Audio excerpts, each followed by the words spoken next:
Namaskar. Welcome back to Frontage International Education System. Syntax series is going on these days on our channel. This is series number 12. 11 series have been already uploaded. If you haven't watched till now, then go to playlist and must watch. पिछले videos में 13 number rule तक हो चुका है. आज बारी है 14 और 15. इस वीडियो में हम दो रूल को देखेंगे, 14 और 15 को. Who, which, that. Who, which, that के ठीक पहले वाले सब्जेक्ट के अनुसार वर्ब का यूज होगा. सिंगुलर सब्जेक्ट तो सिंगुलर वर्ब, प्लूरल सब्जेक्ट तो plural verb. Singular subject singular verb is, was, has, V5 does.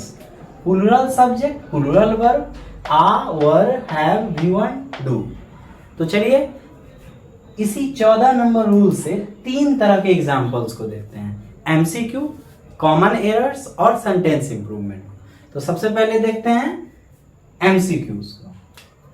The boy who dash playing there is my friend. The boy who, आप यहां देख रहे हैं who के ठीक पहले क्या है? द बॉय है, यानी एक लड़का की बात है, सिंगुलर वर्ब का है. तो यहाँ सिंगुलर वर्ब इसमें कौन सा है? ये चारों ऑप्शन में सिंगुलर वर्ब कौन सा है? इज. नेक्स्ट देखते हैं. The boys who dash playing there are my friends. फिर हु के पहले आप देखिए कौन सा वर्ब है, कौन सा सब्जेक्ट है? Plural subject. तो कौन सा वर्ब का यूज होगा? प्लूरल वर्ब का यूज होगा. ये चारों ऑप्शन में कौन सा प्लूरल वर्ब है? आर. सिंगुलर वर्ब और प्लूरल वर्ब में मिस्टेक ना करें. Singular verb means is, was, has, V5 does. Plural verb means are, were, have, V1 do. Next. It is I who dash done this work. It is I. आप देख रहे हैं यहाँ पे who के ठीक पहले क्या कौन सा सब्जेक्ट है? आई. तो आई के साथ इस चारों ऑप्शन में क्या लगेगा? हैज तो लगेगा नहीं, आ तो लगेगा नहीं, क्या लगेगा? Have. Next. The pens that dash here have stolen. The pens that के ठीक पहले प्लूरल सब्जेक्ट यानी प्लूरल वर्ब का यूज होगा आर. तो ये रहा एमसीक्यू जिसमें सही वाले ऑप्शन को चुनना था. अब कॉमन एरर्स में मिस्टेक वाला पार्ट को चुनना है. सेंटेंस के किस पार्ट में मिस्टेक है उसे चुनना है. तो चलिए कॉमन एरर को डिटेक्ट करते हैं. I know the boy who have been broken the glass. I know the boy who have been broken the glass. Common error detection करने में दिक्कत होती है. अब नहीं होगा. अब देखिए यहाँ पे हु, ये देख रहे हैं हु के ठीक पहले कौन सा सब्जेक्ट है? The boy. तो द बॉय क्या है? सिंगुलर है. यहाँ पे क्या होना चाहिए था? हैज होना चाहिए था. जो सेंटेंस में क्या है? एरर है, मिस्टेक है. यहाँ पे क्या होना चाहिए था? हैज होना चाहिए था, लेकिन वहां पे है हैव. इसीलिए कौन सा एरर है? बी. सेंटेंस के बी पार्ट में एरर है. Next. One of the issues which was discussed in the meeting. One of the issues which, यहाँ which देख रहे हैं, which के ठीक पहले कौन सा सब्जेक्ट है? Plural subject. issues. तो यहाँ पे क्या होना चाहिए था? word होना चाहिए था, लेकिन word की जगह वहां पे क्या है? was है. तो सेंटेंस में क्या है? मिस्टेक है. Next. the criminal who were chained grumbled at the police who was taking him to jail. The criminal who, यहाँ पे who है, who के ठीक पहले क्रिमिनल, एक आदमी की चर्चा हो रही है. यहाँ पे क्या होना चाहिए? was होना चाहिए था, बट है वहां पे were. तो सेंटेंस के ए वाले पार्ट में मिस्टेक है. Next. The dogs that is barking there are my friend. ये डैट देख रहे हैं, डैट के ठीक पहले कौन सा वर्ब है? प्लूरल सब्जेक्ट है. तो प्लूरल सब्जेक्ट के साथ कौन सा वर्ब का यूज होगा, प्लूरल वर्ब। यहाँ पे क्या होना चाहिए था, आर होना चाहिए था, लेकिन है यहाँ पे इज। तो अभी तक देखे रूल नंबर 14 से एमसीक्यू, कॉमन एरर्स। अब इसी रूल से देखते हैं सेंटेंस इंप्रूवमेंट को। The girl who are dancing there, the girl who के ठीक पहले द गर्ल एक लड़की के बारे में है, हु इज डांसिंग इज होना चाहिए।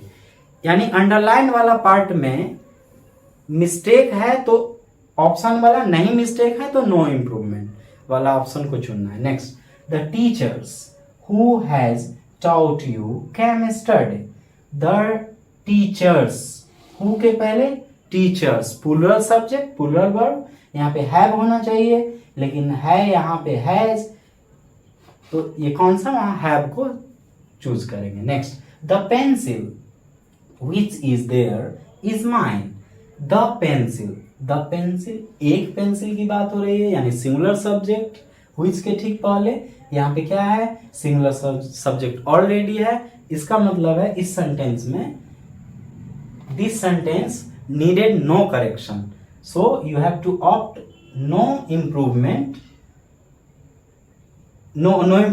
को सेलेक्ट करना है। Next, it is they who is to blame, it is they, यहाँ पे देख रहे हैं हु के ठीक पहले दे के साथ तो इज नहीं लगेगा, क्या लगेगा, प्लूरल वर्ब।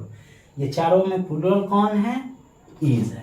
तो अभी आप देखें रूल नंबर 14 से एमसीक्यू, कॉमन एरर्स और सेंटेंस इंप्रूवमेंट को।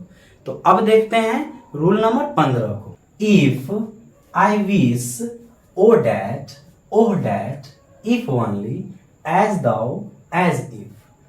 आप ये देख रहे हैं if I wish O that if only, सबका हिंदी काश, यानी वैसा चीज हो रहा है जो आपकी तमन्ना थी बट आपसे हुआ नहीं, आपको अफसोस दे रहा है वो।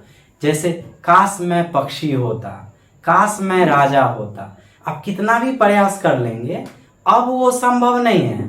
तो ऐसे सेंटेंस में आई के साथ भी वर्ड लगता है, ही के साथ भी वर्ड लगता है। यानी जैसे वाज या वर्ड, इस तरह के सेंटेंस में होते हैं। ये 1 2 3 4 5 ये 5 की चर्चा मैं कर रहा हूं। जैसे देखिए, काश मैं पक्षी होता, I wish, I were A bird. काश मेरे पास पक्षी होता, I wish, I had a bird. अब देख रहे हैं काश का I wish, if I wish O that if only होता है। तो आपको ये हैड वाला में तो कंफ्यूजन नहीं होगा, पास रहेगा में, काश मेरे पास पैसा होता, काश मेरे पास कलम होता। तो हैड तो सबके साथ लगता है, किसी भी सब्जेक्ट सिंगुलर हो या प्लूरल हो, हैड तो सबके साथ लगता है। तो हैड जब सबके साथ लगता है तो क्वेश्चन तो वहां से पूछेगा नहीं। क्वेश्चन कहां पूछेगा, आपको क्वेश्चन ये दो चीज में फंसाएगा, वाज या वर। आपको वाज या वर, आप कंफ्यूजन हो जाएंगे, लगेगा आपको कि वाज होना चाहिए लेकिन होगा वर। क्यों होगा, क्योंकि लाख प्रयास के बावजूद ये बात संभव नहीं है, अब संभव नहीं है। आपकी तमन्ना है, आप चाहते, मतलब पहले चाहते थे, अब वो संभव नहीं है। तो चलिए देखते हैं इसी, और एज दो और एज इफ का मतलब मानो वह इस तरह चलता है, मानो वह दिव्यांग हो, वह इस तरह बोलता है, मानो वह अंग्रेज हो, इस तरह के सेंटेंस, इसमें तो केवल वर्ड ही यूज होता है। तो चलिए देखते हैं, ये वर्ड का ही यूज होगा, इसका यूज नहीं होगा, ये बात ध्यान देंगे। तो इसी वर्ड वाला एग्जाम्पल से एमसीक्यू, कॉमन एरर्स और सेंटेंस इंप्रूवमेंट को देखते हैं। चलिए एमसीक्यू को देखते हैं। आई wish I dash a king. आपके पास 4 ऑप्शन है। आप सोचेंगे आई के साथ तो वर्ड लगेगा, वर्ड तो लगेगा नहीं, वर्ड लगेगा। क्यों वर्ड लगेगा, क्योंकि काश मैं राजा होता। आप अभी अफसोस कर रहे हैं कि आप राजा होते, लेकिन आप कितना भी प्रयास कर लेंगे वो जो बीत गया समय वो वापस आएगा नहीं। तो इस तरह के सेंटेंस में वर्ड ही लगता है, वर्ड GWERD वर्ड, ही के साथ भी वर्ड, सी के साथ भी वर्ड, आई के साथ भी वर्ड।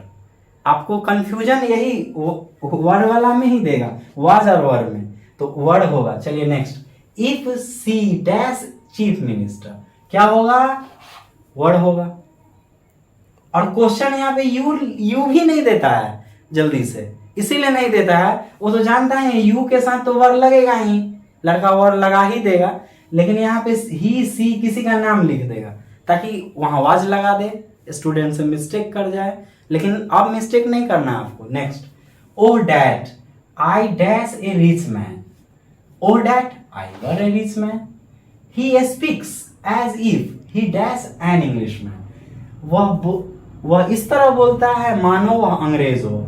यहाँ पे क्या होगा? एज इफ के बाद भी कौन सा वर्ड? वर्ड का यूज होगा।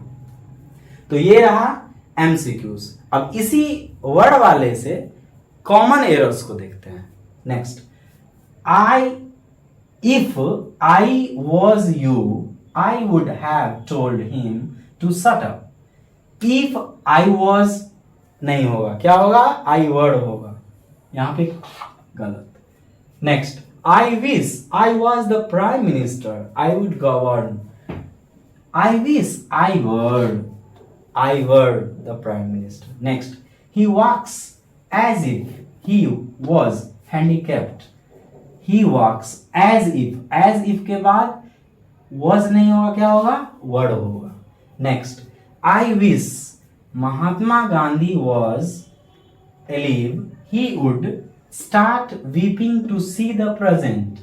I wish, यहाँ पे I wish लग गया तो अगला क्या होगा? यहाँ पे word ही होना चाहिए था। यहाँ पे क्या है? मिस्टेक है सेंटेंस बी वाला पार्ट में। देख लीजिए, if I wish O that O if, इसके बाद वर ही यूज होगा। तो चलिए एमसीक्यू को देख लिए, कॉमन एरर्स को भी देख लिए, अब सेंटेंस इंप्रूवमेंट को भी देख लेते हैं।